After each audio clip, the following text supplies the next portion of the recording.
भगवान श्री कृष्ण अर्जुन से कहते हैं, अर्जुन कोई आदमी कितना भी दुराचारी हो, अपि चेत सुदुराचारो, मतलब जो दुराचारी है, जो गलत काम करता है, जो पाप करता है, उसे चिंता करने की जरूरत नहीं है। कृष्ण कहते हैं मां शुच, चिंता मत करो। अपि चेत सुदुराचारो, कितना भी पापी व्यक्ति, ध्यान से सुनिएगा, अब इसमें सब कुछ आ गया। आप लोग माइंड में जितना सोचते हो, पाप की जो सीमा होती है, कितना भी पापी व्यक्ति अर्जुन माम भजते, यदि मेरा भजन करता है, भजन माने मेरा नाम लेता है या मेरी कथा सुनता है, तो जिस घड़ी से वो मेरा नाम लेने लगा या मेरी कथा सुनने लगा, उसी क्षण वो साधु बन जाएगा, उसी क्षण वो पवित्र हो जाएगा। अपि चेत सुदुराचारो भजते माम अनन्य भाग साधु एव समंतव्य। अर्जुन मेरी दृष्टि से वो साधु है। कई बार कुछ लोग कहते हैं ना, 100 चूहे मारकर बिल्ली चली हज को। चलो हज को चली तो सही है। कृष्ण कहते हैं कि आदमी कितना भी पाप करे, लेकिन अपनी बुद्धि में निर्णय करे कि अब मुझे कृष्ण का नाम लेना है, कृष्ण की कथा सुननी है, कीर्तन करना है, तो वो उसी क्षण से धर्मात्मा हो जाता है, वो साधु हो जाता है। कृष्ण कहते हैं वो उसे साधु ही समझो, क्योंकि सम्यक व्यवसितो ही स, क्योंकि वो निर्णय ले चुका है कि वो मेरा भजन करने वाला है। भजन शुरू नहीं किया है। मान लो कितना भी पापी व्यक्ति सोचे कि अब बस प्रवचन सुना है, कल से माला शुरू करूंगा, अभी किया नहीं है, लेकिन सोच लेता है कि मैं भजन करूंगा। सम्यक व्यवसितो ही स, मतलब उसकी बुद्धि में यदि वह निर्णय कर लेता है कि मैं भक्ति करूंगा, तो भगवान की डिक्शनरी में उनका नाम साधु के रूप में आ जाता है कि वाधवा जी साधु बन गए हैं। वो तो है ही है, लेकिन भगवान कह देते हैं कि वो साधु है, क्योंकि वो कल से वो निर्णय कर चुका है। भक्तों, हमारे जीवन में निर्णय की बड़ी ताकत होती है। मन का काम है सोचना, बुद्धि का काम है निर्णय करना, डिसीजन करना। मैं आपको याद कराऊं, जब महाभारत का युद्ध तय हो गया और निश्चित हो गया कि अब कुरुक्षेत्र में युद्ध होना ही है, तो शकुनी ने दुर्योधन को भेजा, कृष्ण से कुछ हेल्प लेकर आ जाओ। और यहां से युधिष्ठिर महाराज ने अर्जुन को भेजा। दोनों सौराष्ट्र द्वारिका में पहुंचे। द्वारिकाधीश कृष्ण सो रहे थे, अर्जुन चरणों में बैठे, दुर्योधन सर पर बैठे।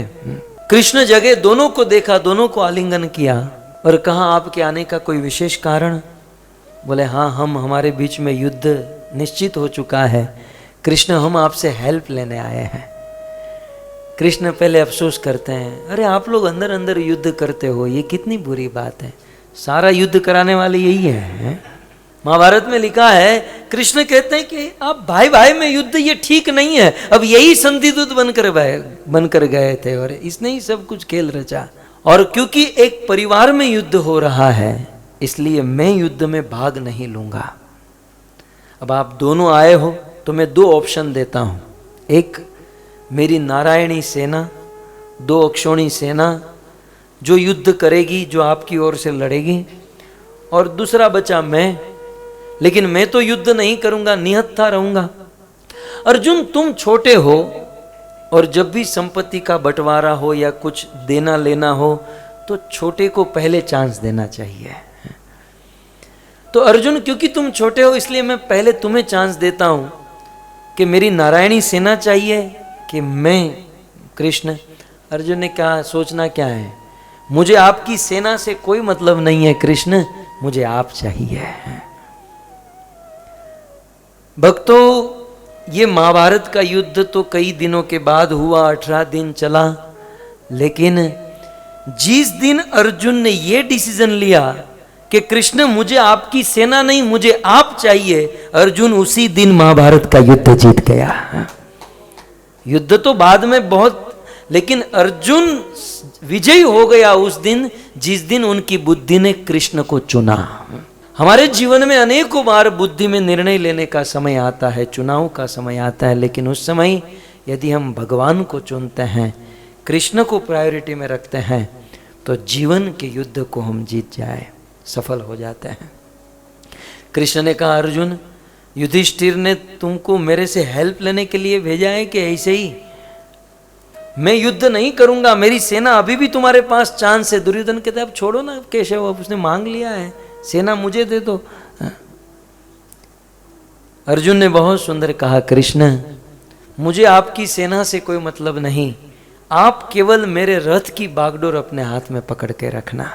आप मेरे साथ हो, ये दुर्योधन की बात तो दूर रही, महादेव भी यदि युद्ध में आ जाए तो मैं उसे हरा सकता हूं, आप मेरे साथ रहिए। सो इस प्रकार सम्यक व्यवसितो ही सा, जिसकी बुद्धि में यह निर्णय होता है कि मेरे लिए कृष्ण ही बेस्ट और श्रेष्ठ हैं, तो भगवान उन्हीं को विजयी बनाते हैं। तो यहाँ पर कृष्ण कहते हैं कि यदि कोई व्यक्ति कितना भी बड़ा पापी क्यों न हो, अपि चेत सुदुराचारो, यदि कोई व्यक्ति कितना भी दुराचारी हो, पापी हो, परंतु यदि मेरा भजन करता है, अपनी बुद्धि में निर्णय लेता है कि मैं कृष्ण का नाम लूंगा, उनकी कथा सुनूंगा, उसी दिन से वो पवित्र हो जाता है। कृष्ण कहते हैं मेरी दृष्टि से वो साधु बन जाता है।